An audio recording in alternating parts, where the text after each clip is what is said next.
नमस्कार दोस्तों, आज हम अपने किसान भाइयों के बीच में हैं जिन्होंने लगातार मेहनत के माध्यम से अपने खेत को इस योग्य बनाया कि उपज तैयार हो सके।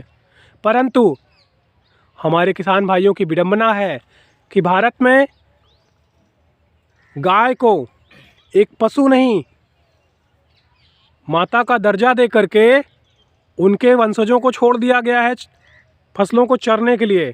तो आज हम अपने ऐसे किसान भाइयों के साथ हैं जो लगातार अथक परिश्रम के माध्यम से खेती तो करते हैं, परंतु लागत लगाने के बाद भी उनके हाथ जीरो इनकम आती है। उसके कुछ प्रमाण हैं, ये देखिए, ये इनके फसल बड़ी मेहनत से इन्होंने मिर्चा लगाया और एक एक कई पेड़ों में हम आपको दिखा भी रहे हैं। देखिए किस तरीके से पूरे खेत को की हाल कर दिए गए हैं। वहीं बगल में देखिए कुछ बड़े पेड़ भी आपको दिखाई देंगे। सारे खेत ऐसे ही थे, लेकिन आज की रात ढेरों जानवर आए और सब चर गए। तो सबसे पहले आपका नाम? मेरा नाम मुकेश कुमार है। आप? पंचमलाल रामनाथ कल्लू। तो आप सब ये बताएं कि क्या बोलते हैं, इसमें लागत कितनी आई थी? इसमें 20,000 रुपया लगा है। मिलेगा क्या? कुछ ना मिले। और अगर हम उपज तैयार हो गई होती तो रेट जो चल रहा है उस रेट पे भी लागत निकल आती कि नहीं? मेहनत तो जीरो हो गई। 20,000 की लागत है केवल, मेहनत जीरो। सारी मेहनत मतलब ना मेहनताना मिलना है ना लागत मिलनी है ना? तो ये नुकसान किया किसने?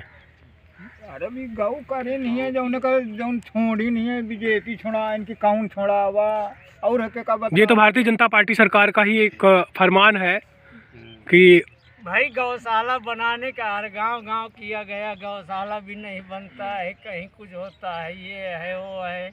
भाई व्यवस्था उसकी की जाए ना। 2021 समाप्त होने को है। भारतीय जनता पार्टी ने 2017 में वादा किया था कि 2022 तक आप लोगों की आमदनी दुगनी हो जाएगी। तो कुछ समझ आ रहा? आज तक एक पैसे की कोई आमदनी नहीं है। घाटा के अलावा है का? घाटा के अलावा कुछ मिला तभी ही आए कि मेहनत करी मारी और मिले का कुछ नहीं। और में बढ़ाए पड़े हैं हर एक चीज के, कतो खदही आए, कतो का आए, खाद बवाले तो नहीं। भारतीय जनता पार्टी के कार्यकर्ता तो कहते हैं किसान 2000 पार रहा है, बड़ा खुश है, खुशहाल है। कैसे हैं? 2000 मानी तैयार भई है का किसानी? ओके चौगुनत घुसेरे बैठे। तो लागत बढ़ी है कि घटी है? घटी है। घटी क्या?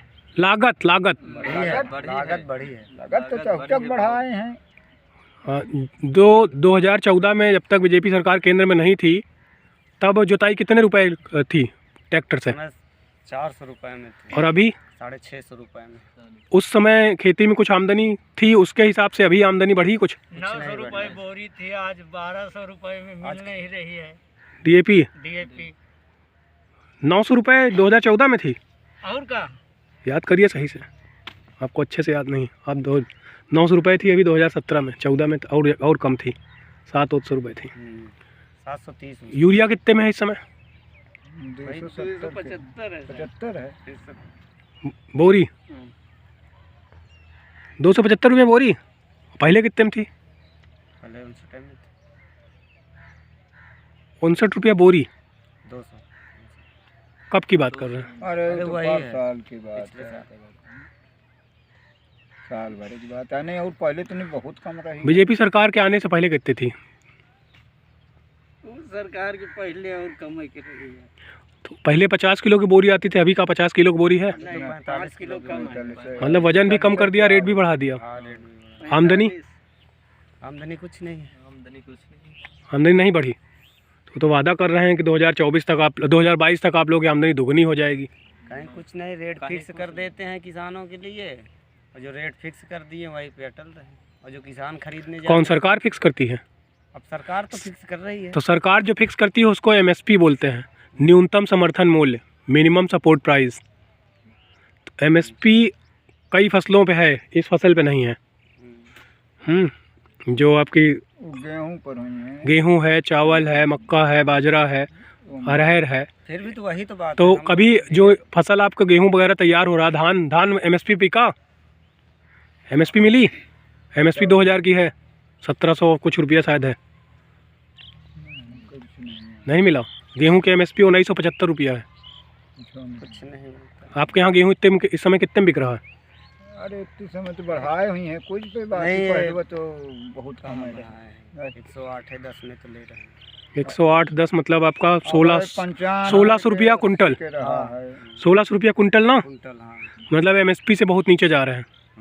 तो सरकार का दुगनी करेगा और MSP गारंटीड नहीं दे रही, तो किसान आंदोलन अभी जीता जा चुका है। उसके बाद भी किसान बैठे हुए हैं, कह रहे हैं कि हमें मिनिमम सपोर्ट प्राइस तो मिले व्यापारियों के माध्यम से। सरकार जितना देती, सरकार तो पूरा खरीदती नहीं। नहीं, जब सरकार नहीं पूरा खरीदती, व्यापारी खरीदते हैं, तो व्यापारी कम से कम कीमत न्यूनतम समर्थन मूल्य वाला दें। उचित है, अनुचित है? भाई सरकार अपने समय पर खरीदती है, हर समय तो खरीदता नहीं है। तो व्यापारी तो नहीं देता ना आपको MSP। व्यापारी तो अगर हम मांग रहे हैं कि MSP हमें मिले, तो गलत है या सही? भाई मिले, सही है। पर सरकार सुनना नहीं चाहती। तो क्या ऐसी सरकार को रहने का हक है जो किसानों का हित मारती हो? नहीं है। नहीं। मतलब इस बार आप पूरी तरह प्रतिबद्ध हैं कि बीजेपी सरकार नहीं आनी चाहिए? हाँ, तो नहीं आएगी तो नहीं आएगी। उसको जरूरत ही नहीं है। हर तरह से नुकसान है। हर एक चक्कर से नुकसान है यहाँ करत में। जानवर छुड़वा दिया, जानवर खा गए, MSP भी नहीं दे ला पा रहे हैं। इनके सरकार में तो बहुत कुछ नहीं मिलता है। एक तो खाद ही लेने जाए तो सोसाइटी में मिलती नहीं, रहने के बावजूद नहीं मिलती। ये तो कह रहे हैं कि हम सबको घर घर भोजन 5 किलो 1 यूनिट पे राशन दे रहे हैं, तो लोग खुश हैं बहुत। नहीं खुश है, 5 किलो में कौन भोजन कई ले? मिलता भी नहीं। बहुत और वो लोगों को बड़े राशन हर- कार्ड कट हाँ। गया है, उनको वो लोग क्या करें जिनका कट अच्छा, गया। राशन कार्ड भी कटवा दिया। और का बहुत से कटे हैं, जुड़े हुए कट गए। आप हमारे किसान भाइयों के साथ हैं और ये किसान भाई एकदम साफ साफ बता रहे हैं कि बीजेपी सरकार में दबंगों के माध्यम से सरकार चलाई जा रही है, जहां गरीबों के राशन कार्ड भी काट दिए गए, उन्हें राशन भी नहीं प्राप्त हो रहा है। और राशन मेरे हिसाब से एक अफीम की तरह है कि पहले निकम्मा बना दो, पहले निकम्मा बना दो, उसके बाद मजबूर कर दो। मजबूर कर भाई, जब आदमी को खाने को मिलेगा तो काहे काम करेगा, हाँ, और काम नहीं करेगा तो निश्चित रूप से निकम्मा हो जाएगा। जैसे उज्ज्वला योजना में इन्होंने किया, गैस थमा दी, अब लकड़ी बिनना और लकड़ी का उपयोग करना, कंडे का उपयोग करना ख़त्म हो गया, लेकिन आमदनी बढ़ाई नहीं। अनाप शनाप बढ़ाए तो आमदनी बढ़ाई नहीं तो खरीदना है अगर, तो बच्चों की पढ़ाई बर्बाद हो जाएगी बिल्कुल बर्बाद हो जाएगी। ना। और कोरोना में ऐसी स्थिति भी है कि लोग पास रोजगार भी नहीं है। सही बात है। न कोई बिजनेस में है ही नहीं, बाहर जाए तब भी नहीं काम लागे का। खेती करो, एक गोरू चट डालें तो इसमें का है? तो गरीब मर गया कि बाँचा किसान। आपकी बात सरकार तक पहुंचाने की पूरी कोशिश की जाएगी। और कुछ कहना है पशुओं के बारे में, जो पशु आपके फसल को नुकसान कर रहे हैं, सरकार से कोई कुछ कहना चाहेंगे? अब सामने सब फोटो घाँच के दिखा दे कहीं, और हम कहा चाहिए सब सामने है, जो खेत में है तो हम कहा दिखाई। अब नहीं, वो राष्ट्रीय पशु घोषित करने वाले हैं गाय को, संरक्षित पशु की उसका कुछ भी ना किया जा सके। अच्छा, जबकि भारत ही ऐसा देश है जो एशिया का सबसे बड़ा गौमांस सप्लायर देश है। हाँ सबसे बड़ा। उसके बाद भी किसानों के हित में कोई फैसले नहीं आ रहे। कोई नहीं। भाई सरकार इसकी व्यवस्था बनाई है, व्यवस्था बना के चुस्त दुरुस्त रखे। उसका रख के वो तो एक बार हम कुछ पौधों को फिर से दिखा रहे हैं, देखिए किस तरीके से वह फसलों को नुकसान पहुंचता है। जो घूम ले पर इनकी व्यवस्था किसानों की आमदनी को दुगनी तो क्या कर्ज युक्त बना देगी, और इस कर्ज का भरपाई ना कोई सरकार करने वाली है और ना कोई उनका प्रतिनिधि। ये सिर्फ एक खेत का हाल है, इस इलाके के ज़्यादातर खेतों का यही हाल है। देखिए कई पर छोड़ दिए गए जोताए बिना, कईयों के हाल अभी कुछ दिन पहले मैंने देखा था, बाजरा इनका खड़ा था और उसमें भी यही हाल थे कि कुछ था ही नहीं। अरहर की कई खेतों में ये हाल थे कि छोटे छोटे पे ही चर लिया गया, वो उसमें खुसा जमाया। लगा के तार खिंचवाए तब भी कुछ नहीं बल्ली को दिखा दिया बल्कि। हाँ देखिए कई खेतों में ये जिस खेत में हम आज हैं, इसकी आज रात में वहाँ जानवर चर गए। बगल में कई और खेत भी हैं जिसमें टमाटर और मिर्चा दिखाई भी दे रहा है। और संरक्षित करने के लिए तार का बाड़ा भी लगाया गया, जिसमें डीएम साहब FIR भी करते हैं अगर कटीली तार है तो। हाँ हम के बात है कि तो मतलब फसल की सुरक्षा भी नहीं कर सकते। तो FIR हुई। और रेट देखिए सामने आपको दिखेगा, पेठे वाला कोहड़ा, कद्दू को जिससे पेठा तैयार होता है, इसका रेट इस बार इतना कम है कि इस तरीके से फसल तैयार होने के बाद भी इस तरीके से रख दिया गया है, जिसको आए दिन जानवर चर जाते हैं। उसके अलावा बहुत अधिक मात्रा में ख़राब हो जाता है, जिससे किसानों की आमदनी दुगनी तो क्या चौथाई भी मिल जाए, बहुत बड़ी बात है।